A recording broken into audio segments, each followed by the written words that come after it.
رؤى بنت بتجيد طهي السمك، وفي يوم من الأيام صاحبتها شذا قالت لها يا رؤى أنا يعني باكل السمك من إيدك تحفة، بس أنا عاوزة أعرف أنت بتعملي السمك إزاي. فرؤى قالت لها خلاص يا شذا أنت معزومة عندي على الغدا بكرة، تيجي نتغدى مع بعض غدوة سمك حلوة وأعلمك إزاي أنا بعمل السمك. جت شذا تاني يوم وراحت عند رؤى وبدأوا يعملوا السمك. دخلت رؤى المطبخ وجابت السمك وبدأت بقى تنظف السمكة وتغسلها على الحوض وتحطها في الدقيق. قبل ما تحطها في الدقيق بتقطع راس السمكة وديلها، وبعدين تحطها في الدقيق وتحطها في الزيت. فشذا قالت لها استني، انا بشوف ماما وهي بتعمل السمك فهي حاجة شبه كده، بس انت ليه قطعتي راس السمكة وديلها؟ فقالت لها والله يا شذا انا مش عارفة، انا اتعلمته كده من ماما، فخلينا نسأل ماما.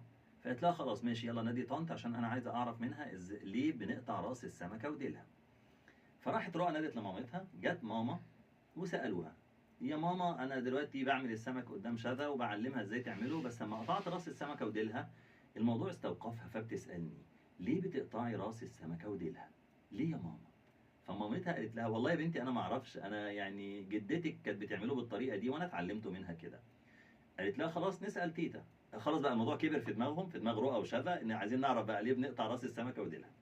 وبالفعل رؤى اتصلت بتيتا، قالت لها يا تيتا انا صاحبتي شذا عندي النهارده وبعلمها ازاي تعمل السمك، وبعدين لما قطعت راس السمكه وديلها قالت لي ليه عملت كده؟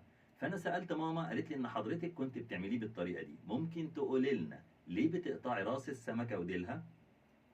فقالت لها يا بنتي والله ما فيش سبب ولا حاجه، انا بس كانت الطاسه بتاعتي صغيره شويه، فكنت لما بحط فيها السمكه كانت راسها وديلها بيطلعوا بره الطاسه، لو الطاسه كانت كبيره شويه ما كنتش هقطع راس السمكه وديلها.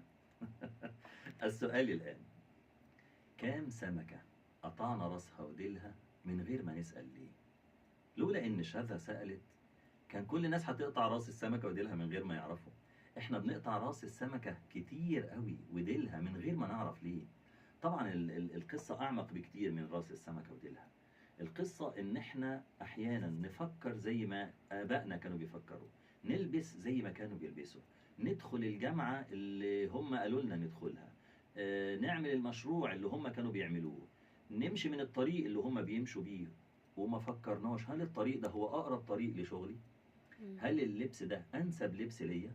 هل الشغل ده أفضل شغل ليا وأحسن دخل ودي الحاجة اللي أنا بحبها؟ هل ده التخصص اللي أنا أحب إن أكمل فيه؟ هل المشروع اللي أنا عملته ده هو ده المشروع اللي هيجيب لي دخل كويس اللي أنا بحب أشتغل فيه، اللي أنا مواهبي وقدراتي ومعتقداتي وقيمي تتوافق معاه؟ هي ليست دعوة للتمرد طبعا على بابا وماما، وليست دعوة للتمرد على المجتمع، ولكن في يوم من الأيام يا جماعة المشركين كان عندهم استعداد يدخلوا النار بس لأنهم وجدوا آباءهم يعبدون الأصنام، فما عندهمش استعداد يفكروا هل عبادة الأصنام صح ولا غلط. إن وجدنا آباءنا على أمة، إحنا لقينا بابا وماما بيعبدوا الأصنام فإحنا هنعبد الأصنام زيهم. لو وقفوا مع بعضهم بس او وقفوا كل واحد مع نفسه بس وفكر هل الاصنام دي بتفيده ولا مش بتفيده. في نبي اسمه محمد صلى الله عليه وسلم بيقول لهم ان في اله خالق رازق اعبدوه وقولوا لا اله الا الله تفلحوا، قولوا لا اله الا الله تدخلون الجنه. لو عملوا كده كان ربنا نجاهم. هم قالوا احنا عملنا زي بابا وماما، قطعوا راس السمكه وديلها من غير ما يفكروا. كل واحد فينا هنا قطع راس سمكة وديلها كتير جدا. أحمد، تتذكر موقف أو حاجة أنت عملتها بس عشان هي موجودة في المجتمع أو في البيئة اللي أنت فيها أو الأسرة بتعملها، طريقة لبس، طريقة أكل، تخصص، دراسة، حاجة معينة يعني في حياتك أنت عملتها فقط لأنك شفتهم بيعملوا كده من غير ما تفكر فيها، ويمكن بعد كده تقول لو أنا فكرت في المسألة كنت هختار حاجة تانية. هل في حاجة في حياتك بالشكل ده؟ ما استحضرنيش حاجة زي كده خالص دلوقتي. يعني انت بشكل عام في حياتك ماشي بالشكل انك الحاجة اللي بتفرض عليك بتفكر فيها الاول وبتدرسها وتشوف ايه المناسب ليك؟ بالظبط طب ده حلو مقدرش جدا، ده كله. حلو جدا ما شاء الله. طب ده رائع. شو لميس، انت في حاجة يعني في موقف زي كده يحضرك دلوقتي؟ كنت كنت حابة اخش مجال الإدارة اكتر من المحاسبة، مم. بس علشان المنتشر اكتر من المحاسبة دخلته.